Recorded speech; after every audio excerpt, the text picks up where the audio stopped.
et ça, c'est des moments magiques. La réconciliation, oui, la réconciliation peut être des moments magiques, mais comme j'ai dit, se cache toujours le danger. Ça veut dire que le loup est déjà installé dans la bergerie quand vous vivez ce genre de situation. Donc, ce que je vous conseille, ne jamais établir votre relation sur une violence quelconque. Ça veut dire que quand votre compagnon ou votre mari vous lève la main dessus, le premier réflexe, c'est de vous en aller. Donc, dire que voilà, je vais négocier, etc., etc., ne devrait pas avoir lieu parce que l'expérience a montré que quand vous frappez votre femme pour la première fois, vous le ferez encore pour la deuxième fois. Donc, parfois, les femmes se disent que c'est normal tellement c'est ancré dans les mœurs africaines. Non, c'est pas normal. Frapper sa femme n'est pas normal du tout. Ça veut dire qu'en fait, frapper une femme, c'est la rabaisser aussi. Vous voyez, quand vous levez la main sur votre femme, vous la rabaissez. Et voilà, donc des femmes qui pensent que c'est un signe d'amour ou une preuve d'amour, vous vous trompez complètement. Parce qu'un homme qui vous aime ne vous lèvera jamais la main dessus. Voilà, donc je vois par exemple des hommes très violents avec leurs femmes, qui frappent leurs femmes, qui donnent des coups de poing sévères à leurs femmes, et après demandent pardon, après il y a réconciliation, après ils se remettent ensemble, ils passent des ponches comme si de rien n'était. Donc, chères mesdames, je m'adresse surtout aux femmes africaines, parce que c'est très connu en Afrique, ce phénomène, quand on dit, voilà, quand ton mari te frappe, c'est parce qu'il t'aime, etc., etc. Non, non, non, non. Ne plus jamais accepter ce genre de vie. Ça veut dire que quand il y a violence dans un couple et qui s'accompagne aussi par des coups de poing, là, on dira que la relation est toxique. Donc, évitez de rentrer dans ce genre de relation parce que vous pouvez y laisser votre vie. Donc, en fait, cette fille qui est morte cette nuit au Canada, si on va dans le fond de l'histoire, on verra que c'est une histoire banale d'un couple qui s'amuse à se cogner dessus, un peu qu'on a vu avec Eunice Zomon et puis la star camerounaise Ténor. Donc, il y a beaucoup de couples qui vivent comme ça donc, et fonctionnent comme ça. Mais voilà, sauf qu'ils oublient que c'est un piège. Parce que même ce qu'on a assisté tout récemment sur la toile entre Eunice et Ténor, vous avez bien vu qu'il y a eu un risque de mort. Donc ça veut dire que si le bon Dieu de ces deux-là n'était pas avec eux ce jour-là, une personne y aurait laissé la vie. Imaginez un seul instant que Eunice soit tombée en cognant sa tête sur le mur qui était juste derrière elle. Elle serait morte sur le champ. Imaginons un peu que si elle avait cassé la bouteille par accident et que son mari la fait tomber dessus, elle aurait pris tout ça dans les tripes, elle serait morte aussi. Donc vous voyez qu'en fait, les crimes féminicides arrivent en supprimant même les concernés. Ça veut dire qu'en fait, quand le bonhomme frappe sa femme, il ne pense pas la tuer, mais sauf que le corps humain a ses limites. Ça veut dire que le corps humain a des zones stratégiques. Le corps humain est comme un ordinateur avec beaucoup de pièces et des pièces importantes et des pièces moins importantes. Ouais. Ça veut dire que si je m'amuse à frapper ma femme ou encore à la projeter contre un mur et que par hasard ou encore par accident, comme c'est le cas dans tous les cas, sa tête heurte un mur en béton, elle en mourra. Elle ne va pas rester me regarder et dire que oui, c'est un petit jeu d'amoureux. Non, non, non, non. Donc la meilleure chose à faire, c'est de ne pas accepter que votre mari vous lève la main dessus. Ça veut dire qu'au moment où il vous lève la main dessus, mettez fin à la relation enfant ou sans enfant. Parce que sinon, vous y détruisez votre vie. Donc, comme je disais en début de ce direct, je fais cette direct par rapport à la jeune femme africaine qui est morte au Canada cette nuit, à Toronto, dans un quartier appelé La Salle, sur les coups de poing de son mari. Et je rappelle qu'en Belgique, depuis le 1er janvier 2022, nous sommes déjà à 12 cas de meurtre féminicide. Ça veut dire que 12 femmes sont mortes parce que leur mari leur ont donné des coups de poing. Et en France, on est à 75 et 80 meurtres féminicides. Donc, ça veut dire que toutes ces femmes qui vivent en couple et que leur mari a l'habitude de leur lever la main dessus, des gifles, des coups de poing, des coups de colère. Ne restez pas dans cette relation. Sinon, tôt ou tard, vous y laisserez votre vie. Donc, c'était ce que je tenais à dire en fait dans ce direct parce que j'ai l'impression qu'on en parle très peu. En Afrique, c'est normal que votre femme, que votre mari vous frappe. C'est une preuve d'amour, mais je dirais tout simplement c'est une preuve de violence. Donc, en fait, je ne veux pas dire que les États européens ne font rien. Depuis le 1er janvier, en Europe, il y a ce qu'on appelle des bracelets de sécurité. Ça veut dire que c'est un bracelet que vous portez constamment dans votre foyer. Et quand votre mari essaye de vous donner des coups de poing, ça signale et en quelques fractions de secondes, les autorités débarquent, c'est-à-dire la police vient à votre secours. Mais malheureusement, pour pouvoir bénéficier d'un bracelet de sécurité, il faut déjà prévenir que vous êtes une femme battue. Donc, toutes les femmes battues, n'hésitez pas à dénoncer votre bourreau parce que on a tendance à penser que les femmes battues protègent aussi leur bourreau parce qu'ils se disent être très amoureuses de leur bourreau. Mais cependant, on ne peut pas être amoureuse de son bourreau au point d'y laisser la vie. Parce qu'en fait, ici, ne pensez pas qu'à vous pour une fois, pensez aussi peut-être à votre progéniture.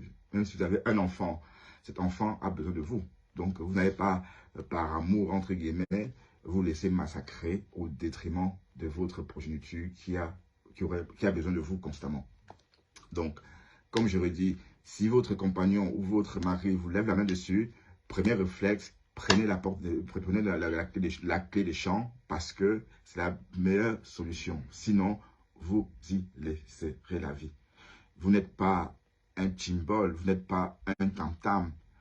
Votre compagnon doit vous respecter. Ça veut dire qu'une femme dont déjà à qui le mari manque de respect, devrait réfléchir encore par une ou deux fois avant de faire évoluer la relation. Parce que tout commence d'abord par un petit coup de tête, on dit des méchancetés, on la traite de tous les noms, comme ça pour rigoler. Ça, c'est la première étape. Après, on la bouscule un peu comme ça. Voilà. Ça, c'est la deuxième étape. Et un jour, on lève la main. Donc, en fait, de toute façon, même, je connais des femmes qui quittent leur ménage parce qu'on a haussé le ton, parce qu'on leur a parlé d'une manière irrespectueuse. Ça veut dire que si déjà votre compagnon ou votre mari commence par vous parler de cette façon-là, ça veut dire qu'il va monter en grade dans la méprisance, dans le mépris, pardon. Ça veut dire que déjà, parce qu'il vous maltraite verbalement, la maltraitance physique n'est pas très loin de la maltraitance verbale. Ça veut dire que déjà, quand votre mari ou votre compagnon commence déjà à vous dire des choses insensées et que vous estimez que c'est un manque de respect, travaillez déjà là-dessus, appelez déjà à l'aide. Ça veut dire qu'il faut déjà en parler, par exemple, à une équipe chargée des médiations, par exemple, pour essayer de trouver une solution et se faire un carnet de route pour vous faire évoluer la relation sans offenser qui que ce soit. Donc voilà, ça c'est justement quand c'est encore verbal. Mais si jamais la relation si jamais vous n'avez jamais vécu par exemple, une maltraitance verbale et avez directement subi une maltraitance physique, alors il n'y a aucune médiation à faire. La seule chose à faire, c'est de partir de ce foyer parce que il sera toxique à la longue et votre vie y restera. Donc, comme vous avez vu, dans les cas de meurtre féminicide, c'est des cas qui commencent toujours par des petites querelles, et après on fait l'amour comme les castors le soir, voilà, et on gomme tout. Non, non, non, non. Refusez ce genre de relation. Une relation entre deux personnes doit être d'abord basée sur le respect. Ça veut dire que je respecte mon compagnon, ma compagne me respecte, je sais ce que je dois dire et ce que je ne dois pas dire, ainsi de suite. Mais hormis, si jamais vous vous rendez compte que ces choses que je viens de citer, c'est-à-dire le respect mutuel, c'est-à-dire mesurer ses mots. Si ce cadre-là n'est pas respecté, je pense qu'il est temps de réfléchir avant de faire évoluer votre relation. Parce que, comme j'ai dit tantôt, tout commence comme un jeu et finit par un meurtre féminicide. Voilà. Donc, c'était mon point de vue, c'était ma petite sensibilisation par rapport à ce fait des sociétés qui gangrènent la société. Parce que, comme j'ai dit, les cas de meurtre féminicide sont très, très, très courants en Europe, en Afrique, en Asie. Mais la seule différence avec l'Afrique, c'est qu'en Afrique, on ne on ne note pas le nombre de femmes tombées sur les coups de poing de leurs compagnons. Tandis qu'en Europe, il y a un cahier des comptes. Donc, comme j'ai dit, en Belgique, depuis le 1er janvier 2021, nous sommes déjà à 12 cas de meurtre féminicide. Donc, ça veut dire plus de 2 femmes par mois qui meurent sur les coups de poing de leur conjoint. Et en France, un peu plus. En France, nous sommes à 72 ou 80. C'est à discuter pour le chiffre exact. Donc, ça veut dire que par mois, il y a plus de 3 femmes qui tombent sur les coups de poing de leur mari. Voilà, donc ça, c'est ce que je voulais dire, en fait, dans ce direct. Hein. Donc, voilà, cher saumon, vous verrez sans doute ce direct plus tard, hein, en différé. Donc, quand vous le verrez, surtout, n'hésitez pas de mettre surtout un gros pouce bleu, c'est-à-dire liker, et aussi les cœurs. Et si partager pour que beaucoup de personnes puissent écouter ce que j'ai dit, parce que ce que j'ai dit est quand même important, parce que je n'ai jamais entendu quelqu'un faire allusion à ça sur la toile. Ça veut dire que les blogueurs ne parlent pas de ça, pour eux c'est normal, et etc., etc. Et on n'en parle pas. Donc moi, j'en parle. Donc, chères mesdames, faites très attention dans votre couple. Si votre mari vous lève la main dessus une fois, prenez les voiles. Parce que si vous tolérez le fait qu'il vous a levé la main dessus, vous laisserez la vie. Et sachez bien que c'est pas facile de tuer une personne. C'est-à-dire, un coup de poing peut tuer une femme. Ça dépend de où le coup est touché. Voilà. Ah, salut Tim. Salut, check. How are you? How are you, check? Thank you to look at me. Where are you from? Can you write? Where are you from? Yeah, where are you from? Tim. I'm happy to meet you. Hello, Quincy Nantu. Hello, check. Thank you to look at me. I think you are from, where are you from? I think from Hanoi or something like that. Where are you from? Asia, I think. I was talking about man who beat girls.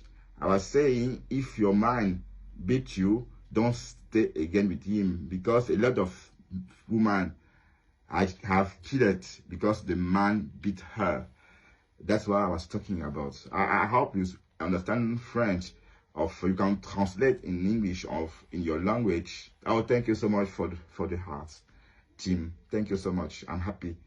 Yeah, I just start that live.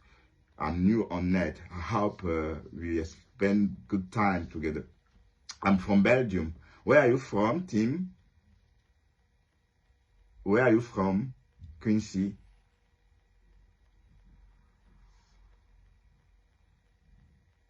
Where? Are you listening to me? Are you listening what I'm saying? Yeah, no reaction. Ok. Donc, cher saumon, j'espère que le message est passé. J'espère que vous avez bien compris ce que j'ai dit dans ce live. Je parlais des cas de meurtre féminicide et des petites astuces comme ça pour s'extirper d'une relation dangereuse. Parce que dans certaines tribus africaines, dans certaines tribus en Afrique, les femmes aiment être battues par leurs compagnons. Donc, c'est-à-dire, une fois